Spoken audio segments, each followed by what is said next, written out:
Hstv, inspiring wellness. News in 30 is brought to you by Hstv and Underglow TV in Ohio.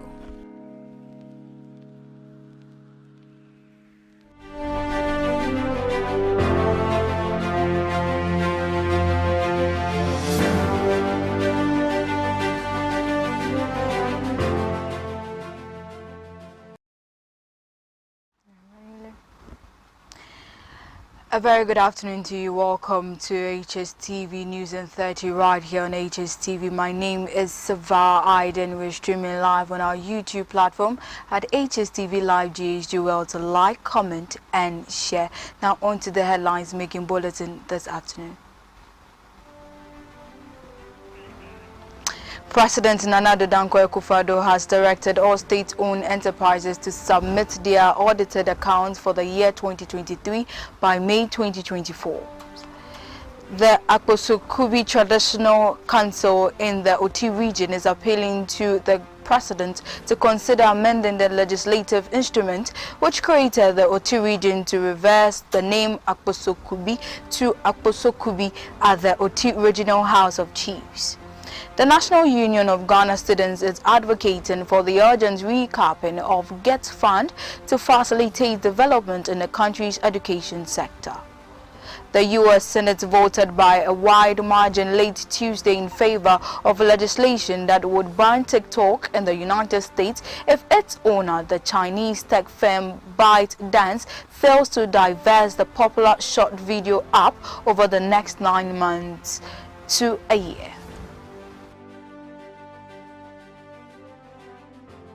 Moving on to our very first story for today, the President Nana Addo Dankwa Akufo-Addo has directed all state-owned enterprises to submit their audited accounts for the year 2023 by May 2024.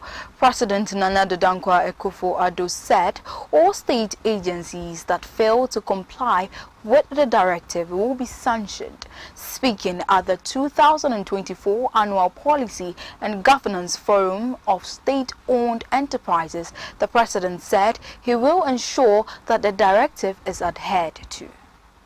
Failure to achieve this target will affect adversely the terms of our financing arrangements with the World Bank. The preparation and publication of SORs have always suffered delays due to a litany of constraints. Key among them is non-compliance by public entities to the submission of financial statements. The 2020 SOR was published in March 2022. The 2021 SOR was published in January 2024 this year. The 2022 SOR is now at the final stages of completion. We should not tolerate these delays any further. All board chairs, entities and management teams are hereby instructed to comply fully with the submission requirements from SIGA. The Public Financial Management Act mandates the submission of audited financial statements of specified entities by the end of April each year. These financial statements are central to the preparation of the SOR, and board chairs of all specified entities in the cabinet-approved list of entities are expected to submit their audited accounts. Moving on, President Akufo-Addo has cautioned heads and management of state-owned enterprises that delays in the preparation and publication of state ownership reports, which allows the government and the general public to access information on the performance of public enterprises, will no longer be tolerated. Addressing participants in the 2024 Annual Policy and Governance Forum, organized by by the Public Enterprise Secretariat and the Ministry of Finance on the theme Maximizing Benefits from State Ownership Interest Through Effective Corporate Governance at the Kempinski Gold Coast Hotel in Accra on Tuesday, 23rd of April 2024, the President directed that all board chairs, head of state, entities and their management teams must ensure that their organizations comply fully with the submission requirements set out by the state interest and governance authorities going forward.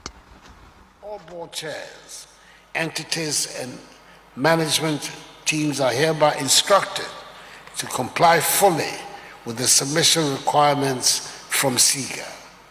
The Public Financial Management Act mandates the submission of audited financial statements of specified entities by the end of April each year.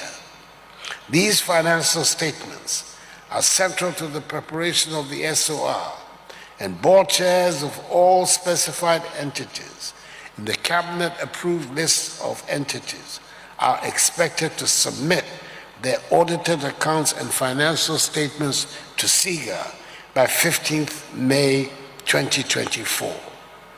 As a follow-up to this directive, I expect the Director General of SIGA to furnish me with the list of all specified entities. Now, Senior Presidential Advisor Yao Osafo Mafo is advocating for increased transparency in the declaration of assets owned by public officials, emphasizing its critical role in bolstering accountability within Ghana's governance framework. Osafo Mafo pointed out that while current regulations mandate public officials, including ministers of state and select public sector personnel, to declare their assets to the Auditor General, the lack of transparency in this process hampers accountability. Expressing dissatisfaction with the current asset declaration framework, Osafo Mafo highlighted that the confidentiality maintained between the Auditor General and the individuals makes it difficult for scrutiny and accountability. Ghana, when you become a minister of state at all levels, public sector at certain levels, the first thing you do is to declare your assets and file same with the Auditor General. What I personally don't like about this law is that after you've declared the assets, everything is kept confidential between the Auditor General and yourself. And therefore, it becomes very difficult for anybody to challenge the authenticity of your declaration. I think that, yes, let's declare the assets, but there should be a certain level of transparency in the declaration of the assets so that people can assess what you declared, also by certain procedures. I happens to be in the Consultative Assembly when we were drawing up the Constitution of the Republic, when we put in this phrase. And I was championing the publication of the assets. And of course, the chiefs were there in their right numbers. The chiefs were so furious with me because they said, look, do you want people to kill us when they know what we have? The call generally is to Minister of Energy to publish the rationalization of the power.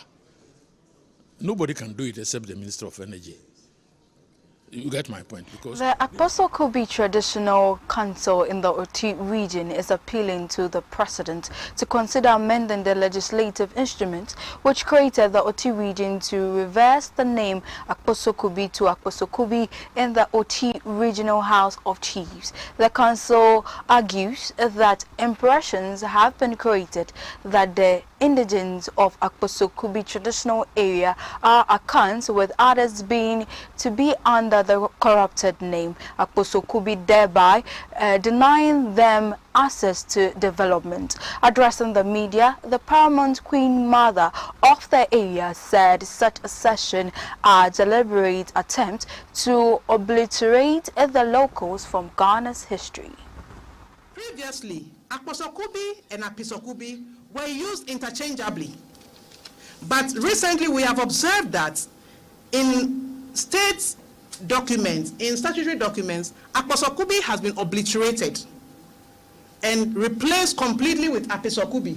So whenever you say Akposokubi, people look at you like a stranger. And also because of the falsehood that has been peddled that Akposos are Togolese, persons in office who do not know the history of the area believe that narration, and so they treat us with contempt.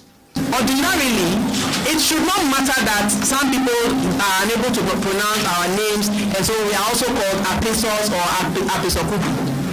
But because of the attempt to obliterate our names, to create the impression that Akposos are Togolese and not Ghanaians, and also the use of Apisokubi to oust our jurisdiction and our authority from our land is why we are seated here today. Yes. And our request to the President of the Republic of Ghana, Nana Akufo-Addo, yes, is to say that please take a critical look on the issue of Akposokubi and its environs. Yes.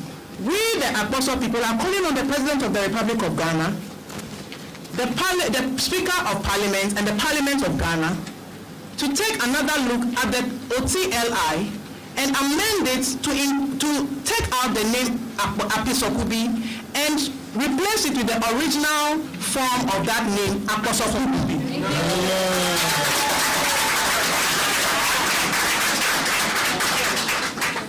That was the paramount queen mother of Akposokubi. Now, moving on to the next story. The running mate of the NDC flag bearer, Professor Jane Nana Opoku-Agyeman, is demanding answers from representatives of teacher unions and students on why they fail to resist the capping and the controlization of the GETS fund. This query comes in the wake of demands from the union for the uncapping of the fund to make way for infrastructural development in the education sector. The NDC has therefore assured that if given the power to govern again, it will remove all bottlenecks and ensure the necessary findings and fundings for educational infrastructure in the country. Unless the board of the GET fund has been changed, I think the unions are represented. Are they still represented? And students are represented. It would have been very interesting to have the minutes of that meeting. Who said what and how did it end up being collateralized, to the extent that the projects that are supposed to be funded by the GET fund have all stalled. And you know, once projects stall for a long time, you have to go repackage, revalue. Some are such that you may even have to knock them down. And here we are as a country, you know, we don't have the money. So these are all things. The GET fund is not only capped. You talked about uncapping it. It's not only capped. It has also been collateralized. And the money has been taken in advance and spent on model STEM schools. And so at the expense of all the infrastructure that is taking place in all the secondary schools, administration blocks, dining halls, dormitories, and science laboratories and all that, this government has taken almost about 60% of the GET fund and built STEM schools across the country and left the rest of the schools' projects to stall. So apart from capping the GET fund, it has also been collateralized. And so we'll uncap the GET fund in order that the full remit of the GET fund levy will go into education financing. Moving on to our next story, Dr. Yaosei Educhum, the Minister of Education, has praised the free senior high school policy for its inclusivity, which generates and guarantees educational opportunities for all students. At an event named the Free SHS Story in Accra on Tuesday, the 23rd of April 2024, he underscored the policy's role in providing educational support to enhance students' learning. Dr. Educhum stressed that the policy fosters fairness, ensuring that no child is left behind, and has resulted in the highest student enrollment in more than 10 years. So many families had to struggle final to send their children to primary school. The rest of it was the fact that we posted the students to the primary schools and told the families, if you want secondary education, you don't belong in the public senior high school, go to private. That is why we over 100,000 students could not go. Even for those who could afford the minimal fees that were paid in the public school, they do not afford the private, and we cut them off. We send them away. Wait in their homes. Whatever fate had to them, had for them, they had to do it. That was the kind of thinking we ran for many, many years until the advent of free senior high school. It was very simple. You either do the cut-off, continue to do the cut-off, and cut off 200,000 students who go through the free secondary education, or take away the cut-off.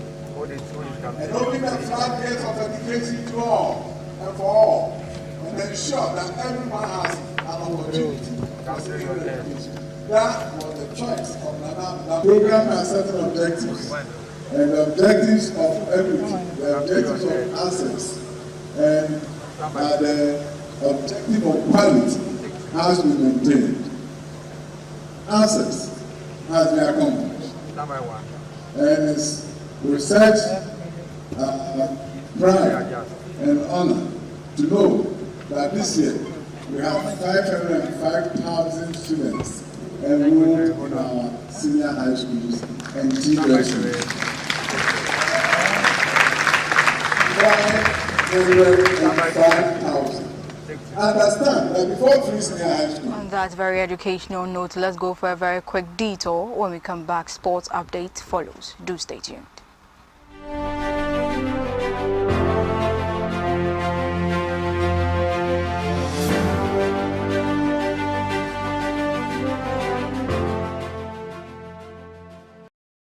Would you like to own a home, start a business, provide seed money, or a good education for your children? The Pro Wealth Plan answers all of life's questions. This is Ekwa 9. She wants to be an engineer in future. Her parents, Mr. and Mrs. Hammond, plan to give her the best education but don't want to be unnecessarily burdened when she's ready for university in 10 years. Do you know how much it will cost Ekwa to go to a local private university or university abroad in the next 10 years? Ekwa's parents have signed up to a Pro Wealth Plan. They pay affordable monthly premiums that ensures they are able to fund Ekwa's university fees and living expenses. When she's ready for university, Prudential will pay the maturity benefit and her parents can enjoy free insurance cover for an additional 5 years. In the unfortunate event that her parents pass away, Prudential will pay over 200% of the sum assured, which is 100% immediately, 10% annually to keep Ekwa in her current school, and 100% at maturity for her chosen university. This means that Prudential Life has guaranteed Ekwa's education regardless of life's uncertainties. The Pro Wealth Plan also covers a spouse or partner up to the same sum assured. With over 26 million customers, 24,000 employees globally, and over 170 years experience, you and your family can have peace of mind knowing that you are in safe hands. Whatever your financial goals are, the Pro Wealth Plan has the answers to life's questions. Call us today and let Prudential secure your future.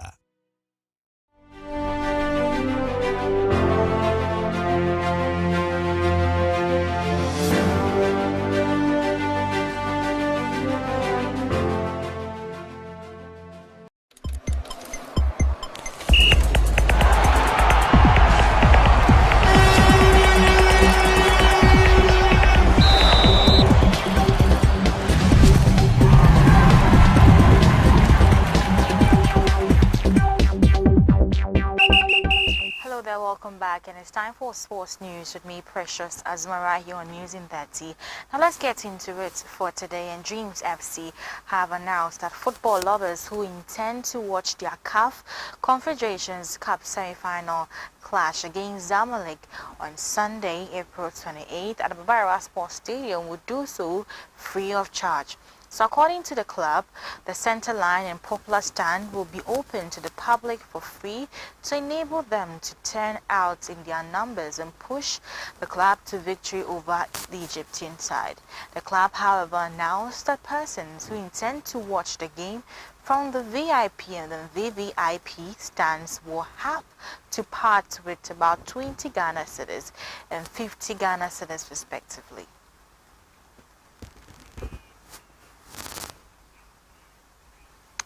Now moving on to my next story, the Samoa Nkrumah Foundation agency on Friday, April 19th unveiled its partnership with HK Invest, with both organizations pledging their commitment to the discovery and harnessing of Ghanaian football talent. So at a presser held in Accra, Samuel Nkrumah and Tony, the owner of the Norwegian company, signed a deal with a promise of ensuring a smooth and easy pathway to success for young Ghanaian footballers.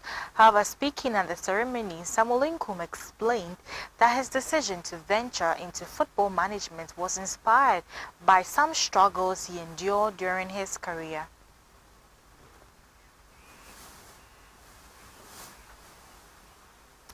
Now let's talk about RTU, Rome Tamale United to be precise, and their head coach Abdul Mumin Abdullah has been asked to step aside amid match fixing allegations. So the decision follows a wave of discontent among fans who voiced concerns about the coach's conduct after RTU's disappointing 2-1 loss at home to Insua Chairman FC's on Sunday, April 21st. So RTU took the lead in the first half through Mohammed in the 28th minutes. However, the visitors turned the game on its head after an own goal and an injury time strike by Collins Kujo completed the comeback. The supporters, incensed that by the defeat, attributed the loss to what they perceived as questionable substitutions made by the coach. However, responding to the supporters' outcry, Coach Abdullah, currently as I'm speaking, has been temporarily relieved of his duties, with an assistant coach overseeing training sections while investigations are conducted.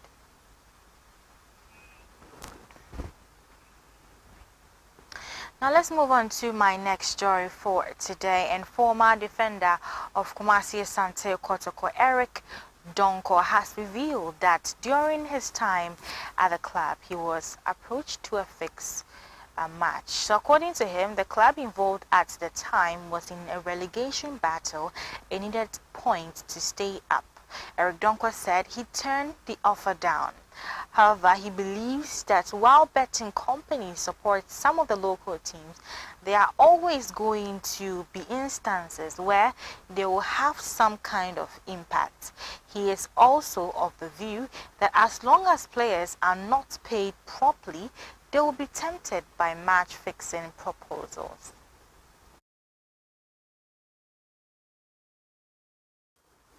And I'll be all on sports news today. My name once again is Precious Azuma. There's more news coming up right here on News in 30.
Welcome back. That was Precious Azuma with some sports update right there for us. Now moving on to our next story for today. The National Union of Ghana Students, NACS, is advocating for the urgent recapping of the GET Fund to facilitate development in the country's education sector. According to the president of the union, Daniel Opon-Chema, the cap of the GET Fund is hindering the progress of education that necessarily its immediate removal to prevent risks of stagnation. He made the remarks at the National Conference of the Union in Accra. The uncapping of GET Fund. We still find it worrying and quite disheartening why the main statutory funds that funds education in this country has been capped. If that happens, it puts the educational sector or the educational ministry in a very tight corner in getting the necessary resources to materialize the good visions and even the aspirations we want to see in the educational ecosystem. So we are still pushing vehemently for the uncapping of GET Fund. The Student Loan Trust Fund is not able to fund a lot of our students. Why? Because we've not been able to uncap GET Fund. Politicization has been happening right from the word go. It's been happening. That's how come we are still pushing for the non-politicization, because it's really affecting a lot of things. Today we have this system coming in. Today another party comes and reduces it. Another party goes there to campaign, and already running systems, we go and then it's a whole lot of different things. And with the youth, we sit back and we feel very worried on how our future is being dwindled. The educational ecosystem of our country should not be politicized, especially when this country we are gradually developing, or we are gradually gravitating towards the stage we want to find our educational sector in. So we are still asking various political parties, both MPP, both NDC, that the educational system of our country should not be politicized.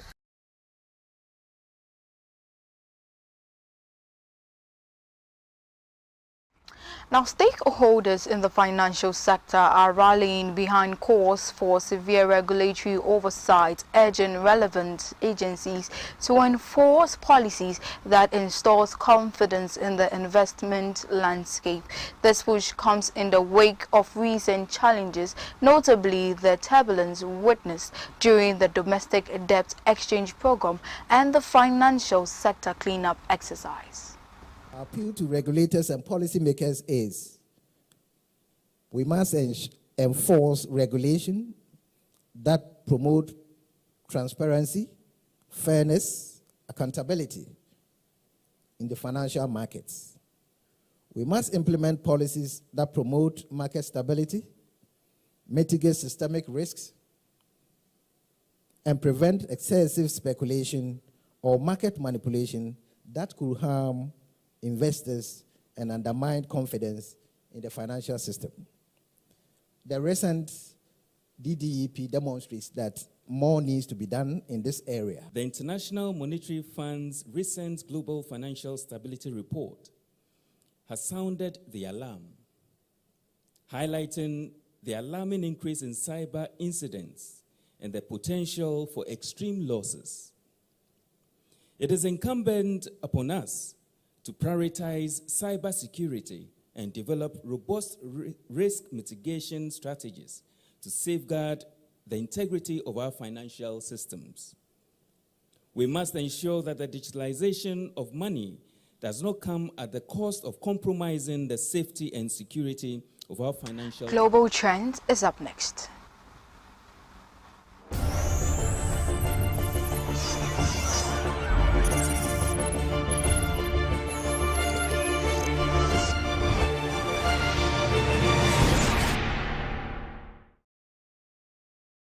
Now, on the international front today, the U.S. Senate voted by a wide margin late Tuesday in favor of legislation that would ban TikTok in the United States if its owner, the Chinese tech firm ByteDance, fails to divest the popular short video app over the next 9 months to a year.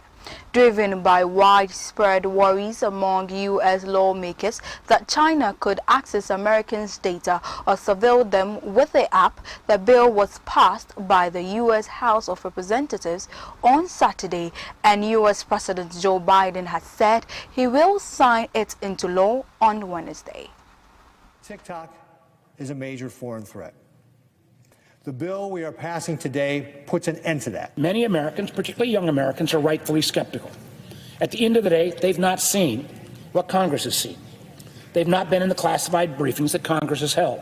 Yes, rivers of data are being collected and shared in ways that are not well aligned with American security. TikTok is getting closer to being kicked out of the U.S. after the Senate approved a bill that would ban the platform unless its Chinese owner, ByteDance, sells the company. The video sharing app has millions of users around the world, but faces growing questions over the security of users, data, and its links to the government in Beijing. The House of Representatives and the Senate have now both passed legislation, which among other things forces the platform's parent company to divest. President Joe Biden has vowed to sign the ban into law. Lawmakers from both major U.S. parties have pressed for a law that bans TikTok unless ByteDance agrees to sell the app to a non-Chinese company. TikTok insists it would not provide foreign user data to the Chinese government. On 21st of April, House lawmakers approved a $95 billion foreign aid bill with a fund for Ukraine, Israel, and Taiwan that also clears the way for the forced scale of TikTok. On 23rd April, the legislation passed the Senate and will now be sent to Mr. Biden to be signed into law. This is not the first time American authorities have struck out TikTok. Former U.S. President Donald Trump tried to ban the app when he was in the White House in 2020, but Mr. Trump, now confirmed as the Republican candidate for the 2024 presidential election, has criticized the new legislation, arguing that limiting TikTok would unfairly benefit Facebook.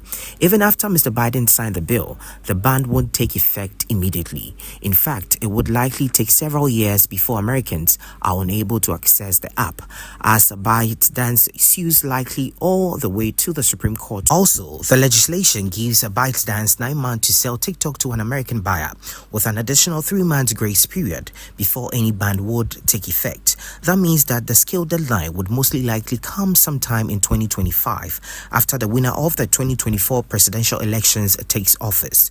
If Mr. Trump wins, he may seek to block the ban from being implemented. The most straightforward way for the U.S. That will be all for the news update, but before we take about a quick recap of the headlines. President Nana Addo Dankwa Akufo-Addo has directed all state-owned enterprises to submit their audited accounts for the year 2023 by May 2024.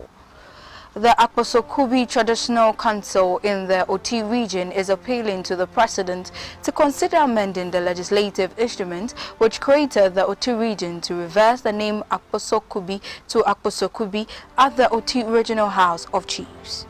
The National Union of Ghana Students is advocating for the urgent recapping of GET Fund to facilitate development in the country's education sector. The U.S. Senate voted by a wide margin late Tuesday in favor of legislation that would ban TikTok in the United States if its owner, the Chinese tech firm ByteDance, fails to divest the popular short video app over the next 9 months to a year.